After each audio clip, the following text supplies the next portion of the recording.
6 TV నేను Sonia detail చూస్తే విజయవాడ జిల్లా జైలుకి వైసీపీ అధ్యక్షుడు జగన్ వెళ్లారు. వల్లభనేని వంశీతో వైఎస్ జగన్ ములాఖత్ అయ్యారు. ఈ సందర్భంగా జగన్ సంచలన వ్యాఖ్యలు చేశారు. వంశీపై తప్పుడు కేసులు పెట్టారని పట్టాభి రెచ్చగొట్టే వ్యాఖ్యలు చేయడం వల్లే ఘటన జరిగిందని జగన్ వ్యాఖ్యానించారు. వంశీని అరెస్ట్ చేసిన తీరు చూస్తే కక్ష సాధింపుకు అద్దం పడుతుందని, వంశీ అరెస్ట్లో లా అండ్ ఆర్డర్ పాటించలేదని అన్నారు.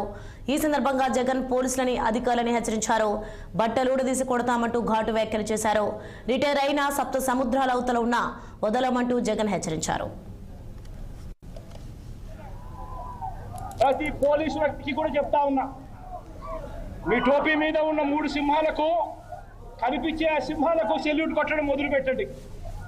తెలుగుదేశం పార్టీ నాయకులకు సెల్యూట్ కొట్టడం మొదలుపెట్టి, వీళ్ళు చెప్పినట్టుగా చేయడం మొదలుపెట్టి, అన్యాయాలు చేయడం మొదలు పెడితే మాత్రం ఎల్లకాలం తెలుగుదేశం పార్టీ ప్రభుత్వమే ఉండదు అని చెప్పి ఇవాళ ప్రతి అధికారికి కూడా నేను తెలియజేస్తా ఉన్నా. రేపొద్దున మళ్ళీ మా అధికారం వస్తుంది. వచ్చినప్పుడు అన్యాయం చేసిన వీళ్ళందరినీ, వీళ్ళ అధికారులందరినీ, అన్యాయం చేసిన ఈ నాయకులందరినీ కూడా బట్టలోనే తీసి నిలబెడతామని చెప్పి కూడా ఈ సందర్భంగా తెలియజేస్తా ఉన్నాను. ఎవరిని వదిలిపెట్టేది ఉండదు. ఇదే వంశీని అరెస్ట్ చేసేటప్పుడు సిఐ అన్నాడట, నేను 1.5 సంవత్సరంలో రిటైర్ అయిపోతాను అని చెప్పి.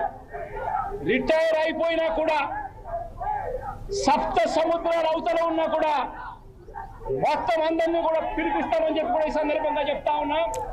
చట్టం కూడా నిలబడేట్టుగా చేస్తాం, బట్టలు ఊడదీస్తాం, న్యాయం జరిగేట్టుగా చేస్తాం.